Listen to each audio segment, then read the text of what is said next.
류현진 선수가 한화 이글스와 본격 합의하면서 계약이 최종 체결되었음을 알립니다.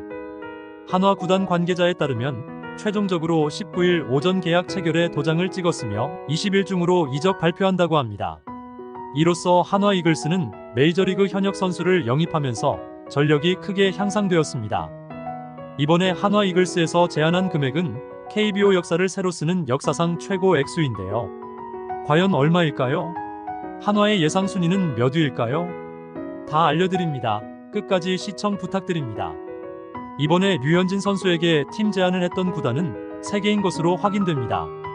볼티모어 600만 달러, 샌디에이고 650만 달러, 뉴욕 매츠 600만 달러의 옵션 추가 조건입니다. 이번 계약이 늦어진 가장 큰 이유는 볼티모어의 계약 조건이었습니다.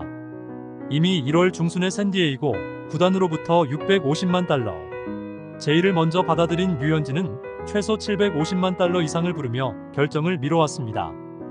한화가 제시한 연봉 금액과 각종 광고 촬영비를 다 더하면 미국에서 600만 달러를 받는 수준과 비슷하다고 합니다.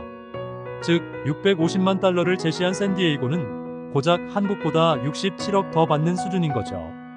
이 정도의 금액으로는 류현진 선수가 굳이 모험을 할 필요가 없는 액수입니다.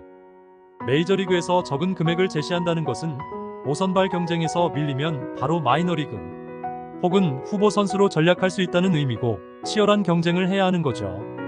한국에 돌아오면 황제 취급을 받으면서 좋은 환경에서 대우를 해줄 텐데 고작 5억 더 벌자고 미국에 남아있을 필요는 없는 거죠.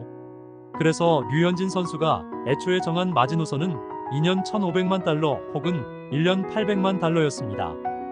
1월에 650만 달러를 이미 샌디에이고 구단으로부터 제안받은 류현진 선수는 본인의 몸값이 다른 비슷한 성적을 낼 수 있는 타 선수들의 1,000만 달러 이하라는 사실에 매우 서운해하면서 다음 구단의 제안을 기대했습니다.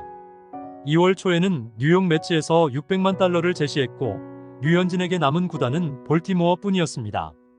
그리고 엊그제 2월 18일 볼티모어 구단에서 600만 달러를 제안받은 류현진은 실망해하면서 곧 바로 한국에 귀국을 결정하고 손혁단장과 통화를 했습니다. 세 구단 모두 600만 달러를 제안했었고 경쟁자가 받았던 1,000만 달러 대비 너무 낮은 금액을 제안받았던 이유는 바로 부상 이력이었습니다. 실제 3시즌만 풀타임을 소화한 류현진 선수에게 구단들은 내구성에 대한 의구심이 있었습니다. 2년 이상 제안한 구단은 단 한 구단도 없었고 다들 1년 단기 계약만 제안했습니다. 류현진은 19일 토론토에 있는 10톤가량의 짐을 한국으로 보냈습니다.